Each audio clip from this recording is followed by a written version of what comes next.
voir les frères. C'est un petit moment que je n'avais pas vu.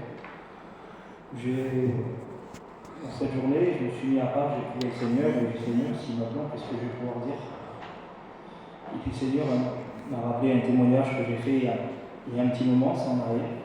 J'étais avec mon ancien Baki, sur la région de Bordeaux, on travaillait pour le Seigneur, c'était pendant le confinement, pendant le couvre-feu. Mais même qu'il y avait le couvre-feu, mon ancien faisait 6 réunions par semaine, donc on ne s'ennuyait pas. Si on nous gardait sur les routes, c'était imprudent, mais bon, là on travaillait pour Dieu. Et tout se passait bien. Et puis j'ai un matin, mon père en téléphone, il dit mon fils, voilà, et puis ta maman ça va plus, je la quitte. Et puis j'ai mes parents, ils ont 60 ans, ça fait 35 ans, 36 ans qu'ils sont mariés. Donc je t'attends, mon père, je dis fais rien, puis j'arrive.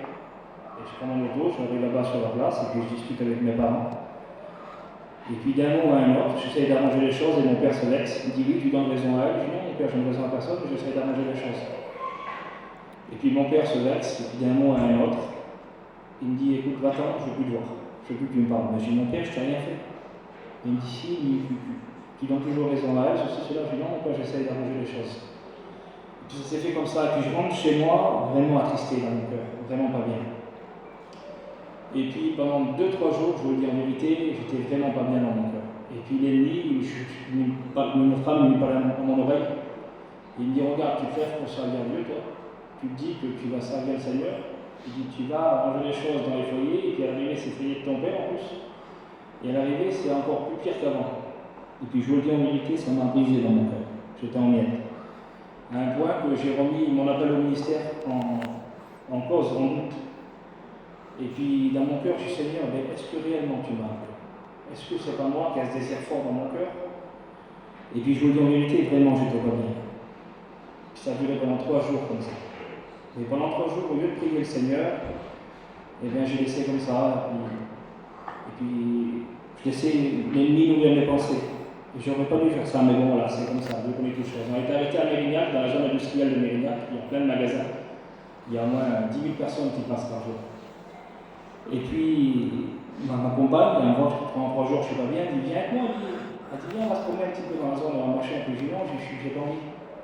J'étais vraiment pas bien, j'étais vraiment bien. Et puis j'étais, pour le dire franchement, non, j'étais à un point de prendre mon téléphone, appeler mon ancien, puis dire que je voulais tout arrêter. Je voulais pas arrêter d'être chrétien, mais je voulais plus servir le Seigneur, parce que j'avais un doute dans mon cœur réel.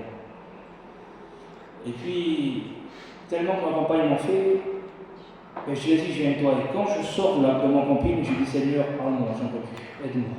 La chose que j'aurais dû faire 3 jours avant, et que je ne l'ai pas fait. Je dis, Seigneur, parle-moi, Seigneur, je t'en supplie.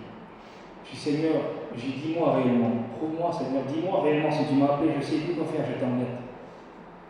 Et puis quand on passe, ça fait un couloir comme ça, et comme je dis, il y a beaucoup de personnes qui passent dans la zone. Et au bout de la zone, il y a une boîte aux lettres. Et quand je marche, vous savez, on est curieux, nous, les voyageurs, on est toujours curieux. Et je regarde sur la boîte aux lettres, et sur la boîte aux lettres, il y a ce livre avec un verre. Et c'est l'évangile de Jean. Et je le prends dans les mains. Et quand j'ouvre, il y a marqué Dieu t'aime, il t'appelle. Viens. Vous savez, pour des personnes, c'est peut-être pas grand-chose, mais moi, c'est ce que je voulais entendre. C'est ce que j'avais besoin. Gloire à Dieu. Mais Dieu s'est pas arrêté là. Regardez, quand j'ai ouvert le petit feuillet, là, il y avait un verset dedans. Et regardez ce qu'il dit, le verset. Il dit, va donc, je serai avec ta bouche, et je t'enseignerai ce que tu auras dit. Je vous le dis en vérité, le Seigneur m'a relevé, je ne peux pas vous expliquer. Et aujourd'hui, c'est vrai, il y a des hauts, des bas, des fois l'ennemi vient mettre le doute, mais je sais que c'est un menteur. Des fois, on passe par les difficultés de la vie, et le diable, des fois, il nous accable. Mais il faut se rappeler que c'est un menteur et qu'on a Dieu qui est tout puissant. On va chanter le cantique avec vous, ensemble, pour la gloire du Seigneur.